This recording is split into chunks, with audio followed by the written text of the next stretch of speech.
En la política dominicana y en la historia, el caudillismo ha sido uno de los aspectos que más entronizado y que más fuerza ha tenido en el ejercicio del poder. Ramón Cáceres, que fue presidente de la República entre el año 1906 y 1911, precisamente hasta un 19 de noviembre de 1911, cuando muere asesinado siendo presidente de la República, es uno de esos personajes controversiales en la historia de la República Dominicana. En un siglo que apenas iniciaba, que posterior ya se había comenzado con una intervención de los Estados Unidos que había confiscado la administración de las aduanas y que posteriormente se amplió con una intervención militar en el año 1916. Pero Ramón Cáceres procede de una familia de origen venezolano que tuvo una participación siendo muy joven en el magnicidio de Ulises Heró, entonces conocido como Lilis, y que en Moca fue precisamente ajusticiado un 26 de julio de 1899, junto con otros jóvenes como Horacio Vázquez o Jacobo de Lara, que fueron los responsables de planificar, junto con Moncáceres, el asesinato del presidente. De modo que Ramón Cáceres participó en el asesinato de un presidente, de un dictador, y murió siendo presidente de manos de Luis Tejera, un general que entendía que la solución a los problemas era por la vía de terminar la vida de los que gobernaban.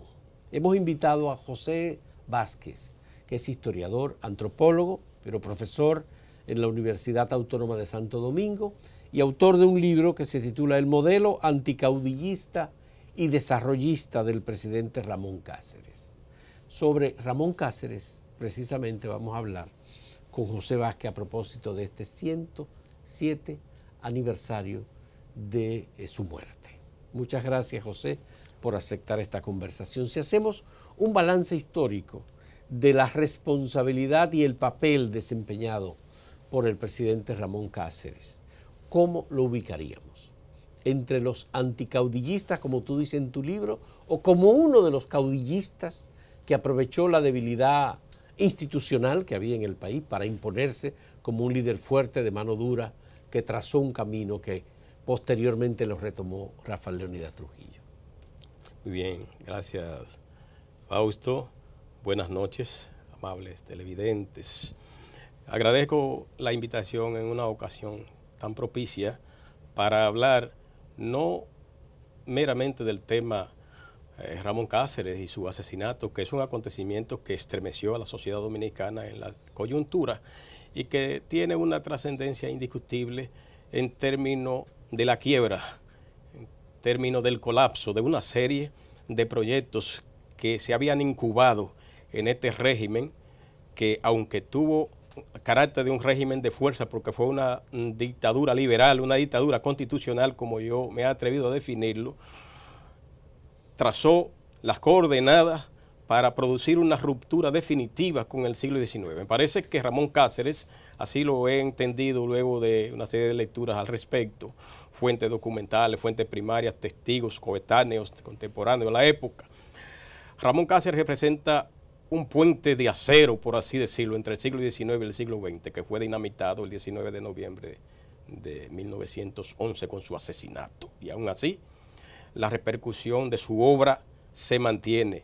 Y ha de decirse en honor a la verdad que Ramón Cáceres no era tal vez el hombre más indicado, no eras un estadista con una formación previa, no era el individuo que tal vez la sociedad estaba esperando ni buscando. Sin embargo, la resiedumbre moral, los valores ético-morales en términos de los cuales procedió este sujeto histórico, evidencian que su asesinato provocó un vacío difícil de llenar en la sociedad dominicana. Todavía no lo hemos llenado.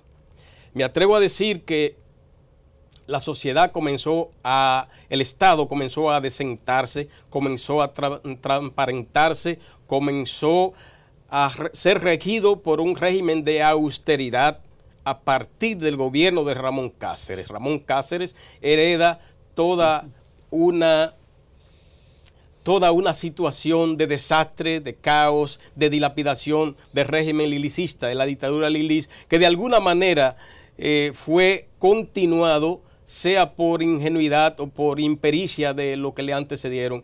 Y Ramón Cáceres, lo único que no debe agradecerle a la sociedad es el haber tenido que erigirse por encima muchas veces de las leyes para imponer la fuerza, para enderezar esta sociedad. Sin embargo, Ramón Cáceres es un militar, es un hombre que tiene que imponerse en medio de una situación de caos, en medio de una situación de ingobernabilidad, de una crisis de estabilidad. José, que alguien tenía que hacerlo. Sí, lo que me estás diciendo es que ubicas a Ramón Cáceres entre los hombres militares, sí, de mano dura, sí, con una concepción autocrática del Estado. Estoy por encima de las leyes y yo soy el que decide el rumbo, porque yo entiendo que es el rumbo correcto. Eso es lo que tú me estás diciendo. No. De Ramón Cáceres. No, en cierto momento sí. Cuando Ramón Cáceres aplica el método pacificador que implicó la campaña militar bajo la consigna de vivos ni los lagartos en la línea noroeste, donde se llevaron a cabo ejecuciones sumarias, Ramón Cáceres estaba frente al jimenismo, que dejó como saldo la pérdida de hombres de la trascendencia de Demetrio Rodríguez, qué pena, entre otros importantes, y que en ese escenario surge justamente Desiderio Arias como el sucesor de Demetrio Rodríguez. Pero Ramón Cáceres en ese periodo de transición va a actuar como el militar, como el hombre recio, como el hombre implacable para pacificar el país con el método que tenía a sus manos, porque él había surgido mediante una acción militar, mediante el asesinato de un tirano, de un déspota como Lilis. Entonces, Ramón Cáceres tenía convicciones muy claras acerca de qué había que hacer para que el país transitara un camino de orden y de progreso. Me parece que Ramón Cáceres sí era respetuoso de la ley, y efectivamente lo que hizo fue exponerse a grandes críticas porque era implacable con lo que violaban la ley. ¿Cuál fue la posición de Ramón Cáceres sobre la Convención de 1906? La Convención de 1907 es de alguna manera el anatema, es de alguna manera el revés histórico que carga Ramón Cáceres como un estigma en su vamos a hablar de eso. Vamos a hablar de eso en el siguiente segmento. Muy bien, muy bien. Hacemos una pausa en este diálogo con José Vázquez, historiador, autor del libro El modelo anticaudillista y desarrollista del presidente Ramón Cáceres. En un momento retornamos.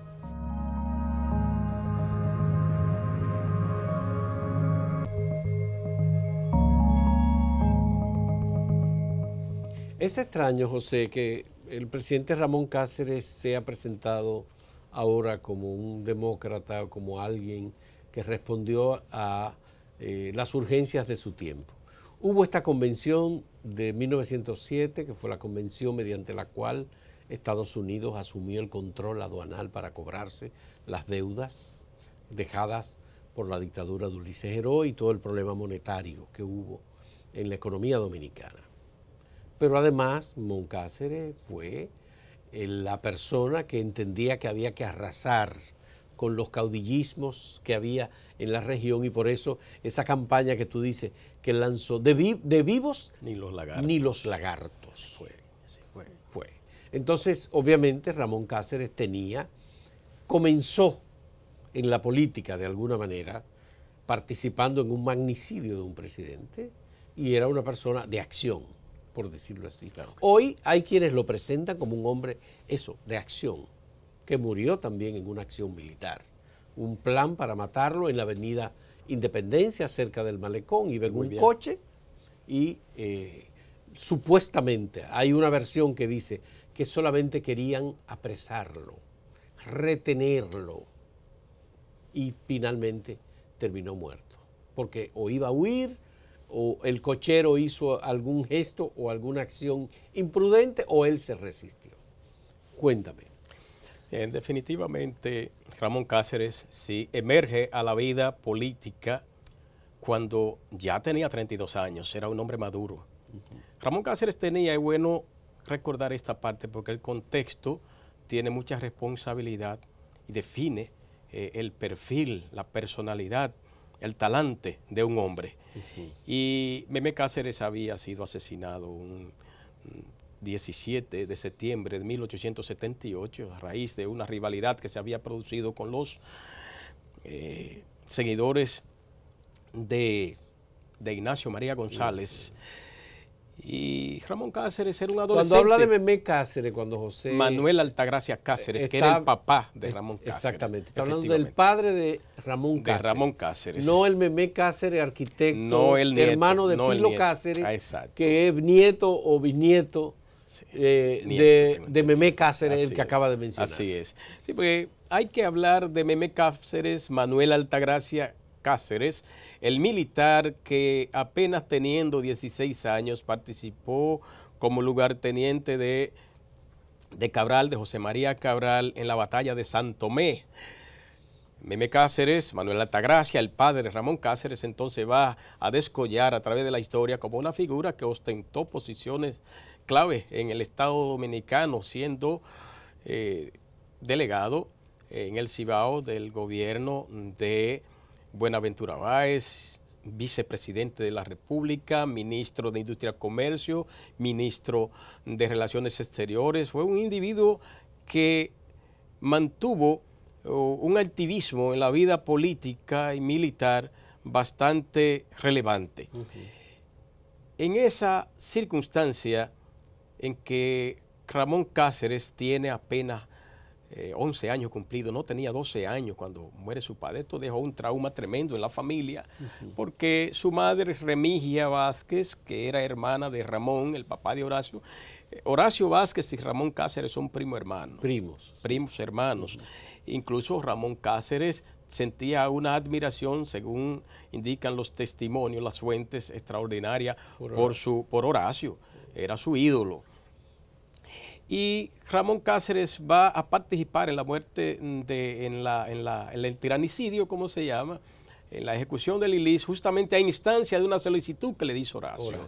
Horacio Vázquez había participado en la revolución de Moya en contra de Casimiro Nemesio de Moya, que era rival de Lilis, y que Gregorio Luperón erróneamente dio el apoyo a Lilis sin saber el monstruo que estaba engendrando, que estaba fomentando, y le dio la espalda a un demócrata que era Casimiro Nemesio de Moya. Esa revolución moyista, Horacio Vázquez participa del lado del gobierno, del lado de Lilis en 1886, pero ya en el año de 1893 y antes, Horacio empieza a desarrollar una serie de labores conspirativas junto a Eugenio Deschamps, junto a Juan Isidro Jiménez Pereira, uno de los que invirtió toda su fortuna, era el hombre más rico del país, Juan Isidro Jiménez Pereira, y perdió toda su fortuna invertida en contra de la dictadura.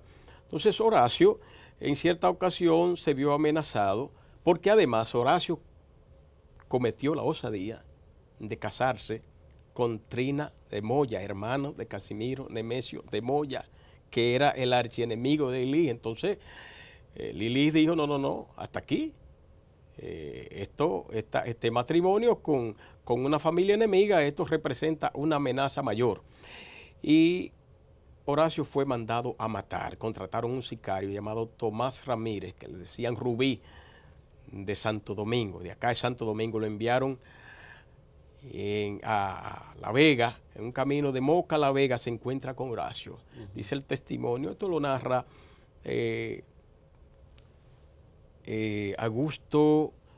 Pedro Augusto Troncoso, ¿verdad? Dice que cuando este tipo se encuentra con Horacio, le provocó una impresión tan grande la personalidad, el perfil, el carácter de Horacio, que le confesó, mire, a mí me mandaron a matarlo, pero yo no lo voy a hacer porque usted me ha impresionado de manera muy grata. Tenga la certeza de que cuando yo llegue a Santo Domingo a mí me van a matar, pero cuídese porque otro vendrá a cumplir esta misión por mí. Dicen los testimonios que así fue. Al hombre lo mataron, a Rubí, pero a Horacio no. Entonces Horacio corre donde Mon, allá la casa que está en Estancia Nueva, es la casa familiar de Mon, y le dice lo que está pasando. Y Mon le contestó, mira, Horacio, Lilis es una fiera y a las fieras se les mata. Antes de que él te mate, nosotros lo vamos a matar a él. Bien. Así se armó el plan. Cuando pasamos balance, José, cuando pasamos balance de Mon Cáceres, su paso por la presidencia de la República, te quedaste con lo de la convención, la convención que no me respondiste, pero ahí de vamos, todos modos, su ejercicio de gobierno, ¿tiende hacia la institucionalidad o es de nuevo un caudillo que no puede controlar los caciquismos que había en el país, ni tampoco establecer leyes que ordenen a la nación dominicana? Sí, ahí vamos, Fausto. Déjame decirte que para no dejar trunco el elemento de la convención, porque es tan importante para entrar en su incapacidad o capacidad o imposibilidad de controlar el caudillismo. Mira, lo de la convención es un asunto muy espinoso y muy complicado. La gente dirá, si se ve en el contexto, si se ve desde ahora hacia la época, que Ramón Cáceres fue un entreguista. Bueno, pudo serlo, cómo no, pero alguien que no hubiese sido entreguista, ¿qué haría? Yo pregunto, ¿qué haría otro en su lugar? Él tenía tendencia pro-norteamericana, cierta tolerancia con los norteamericanos, sí, pero yo digo otro en su lugar, ¿qué hubiese hecho? Esa deuda no la contrajo Ramón Cáceres, esa era una herencia del lilicismo que hubo que venirla morijoreando, que hubo que venirla modificando, controlando, corrigiendo sobre la base del laudo arbitral, el tratado de arbitraje durante el primer gobierno provisional de Horacio Vázquez. Sí. Luego, era con la Santo Domingo Improvement Company of New York que se tenía la deuda, una empresa a la que le cobraba un 24% de interés de la deuda. Y Ramón Cáceres consigue un acuerdo en el que en el mejor de los casos podía reducirse la tasa de interés a un 2.5%, pero fue a un 5% y se redujo a la mitad la deuda de 33 millones, se redujo a 17. De manera que fue, del punto de vista técnico y económico, fue un buen negocio. Del punto de vista de la soberanía, del punto de vista de la dignidad, entonces sí, es un problema serio. Pero la convención se negoció en el gobierno de Mon Cáceres. De Ramón Cáceres, pero ya en el gobierno de Carlos Morales Languasco, del cual Ramón Cáceres fue vicepresidente, al renunciar o ser derrocado Carlos Morales Languasco por una rebelión en la que él mismo participa, el propio Carlos Morales Languasco, de alguna manera, insubordinando a sus guardias en contra de gente que actuaba en contra de la estabilidad, Ramón Cáceres pasa a ser presidente provisional.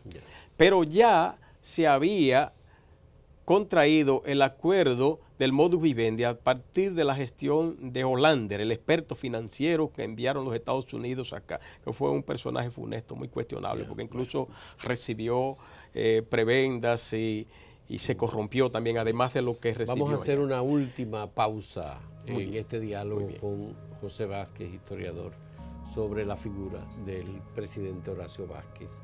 Entre 1906 y 1911 murió asesinado el 19 de noviembre de 1911. Sí.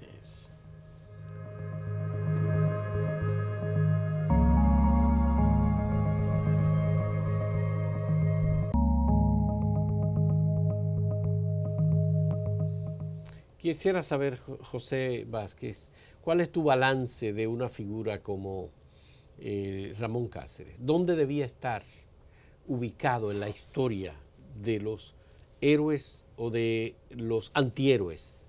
¿En el balance de los demócratas o de los militares autócratas? Ramón Cáceres?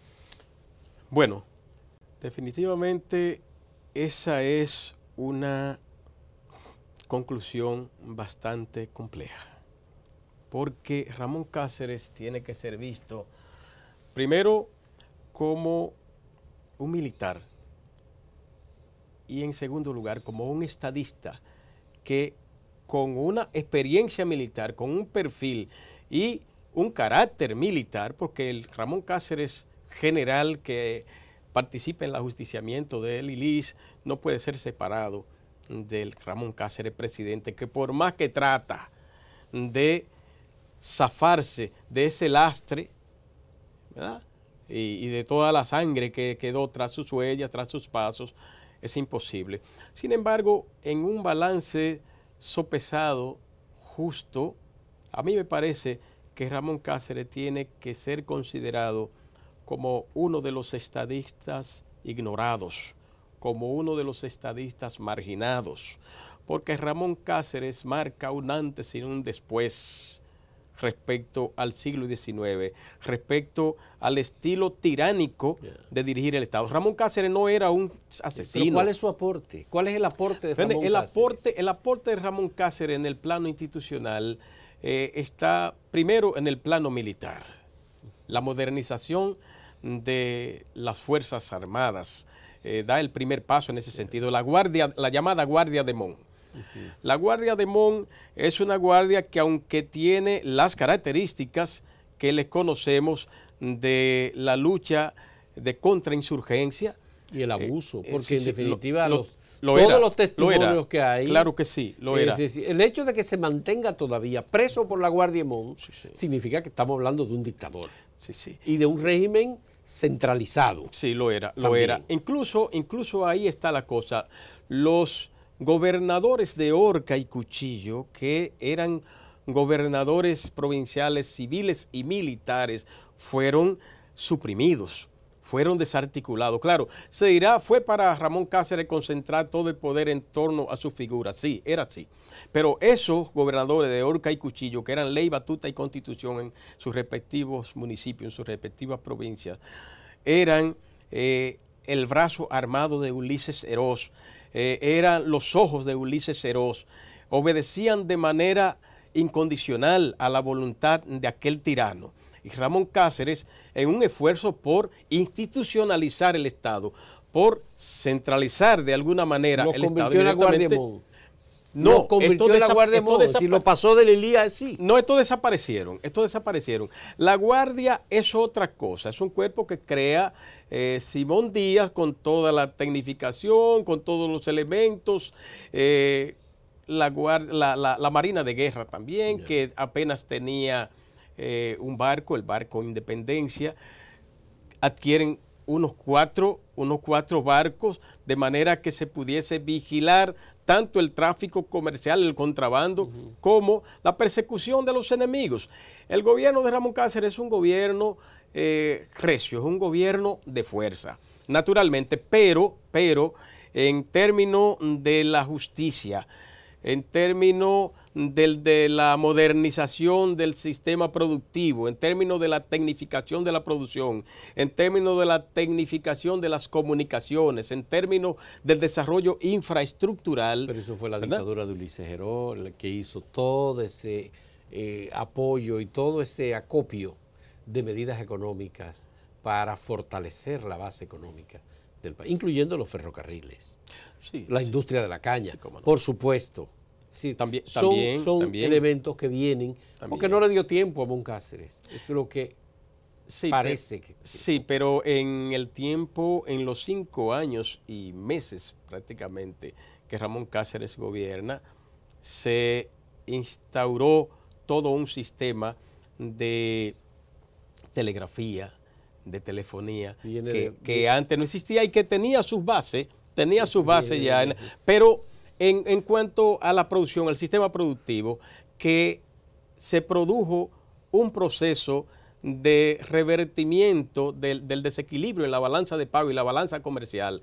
El país llegó a un momento que vendía más que lo que compraba. Entre el año 1909 y 1910 hubo un aumento extraordinario en la producción agrícola, en la producción ganadera, la producción porcina, en la producción, bueno, había dos rubros competitivos solo en el país, que era el tabaco y el azúcar. Sin embargo, el gobierno de Montt se introdujeron otros como el algodón, el café, el cacao, y el país fue incluso premiado como uno de los más competitivos en el renglón económico. Como consecuencia de la muerte de Montt Cáceres y ante la falta de institucionalidad democrática y de continuidad en el Estado, porque en definitiva vinieron una serie de gobiernos inestables y la guerra, comenzando por el gobierno de Adolfo Alejandro Noel y siguiendo hasta finalmente que se estableció el gobierno que no fue aceptado por los interventores militares de Estados Unidos, el gobierno de Federico Enríquez y Carvajal. De don Francisco Enríquez y Carvajal. Francisco Enríquez y Carvajal. Al final, si sacamos balance, ¿dónde colocamos a Montt Cáceres? ¿En el lugar donde están los dictadores o en el lugar donde están los demócratas? Bueno, ¿cuál de los altares? A mí me parece que a Ramón Cáceres no le correspondería ningún altar, ninguna posición privilegiada en el Olimpo de los héroes nacionales como los prohombres. Lo que creo es que Ramón Cáceres fue un gobierno que representó un gobierno de transición, que era necesario, que era indispensable, que era inevitable, porque tras la decapitación de la dictadura de Lilies era imposible que ese sector conservador se mantuviese inerte, se mantuviese inactivo, y para neutralizarlo se necesitaba una fuerza ponente. Naturalmente, Ramón Cáceres, la muerte de Ramón Cáceres va a provocar la guerra de 1912, una de las más sangrientas, que desató la montonera entre bolos y coludos y que ya sabemos que provocó finalmente la ocupación militar que desencadena finalmente la dictadura de Trujillo, si lo vemos como una causa a largo plazo, a mediano plazo. Es un personaje controversial. Ramón Cáceres es un personaje controversial que no nos atreveríamos a situarlo así de manera mecánica, pero representó una transición importante en este proceso de reestructuración del Estado. José, hay grupos de derecha actualmente, de la ultraderecha,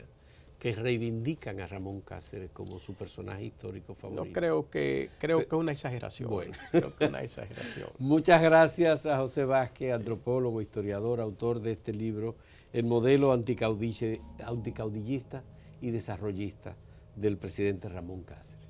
Gracias igualmente a ustedes en este 107 aniversario del asesinato de Ramón Cáceres por parte del general Luis Tejera y otros grupos que se oponían a su gestión de gobierno.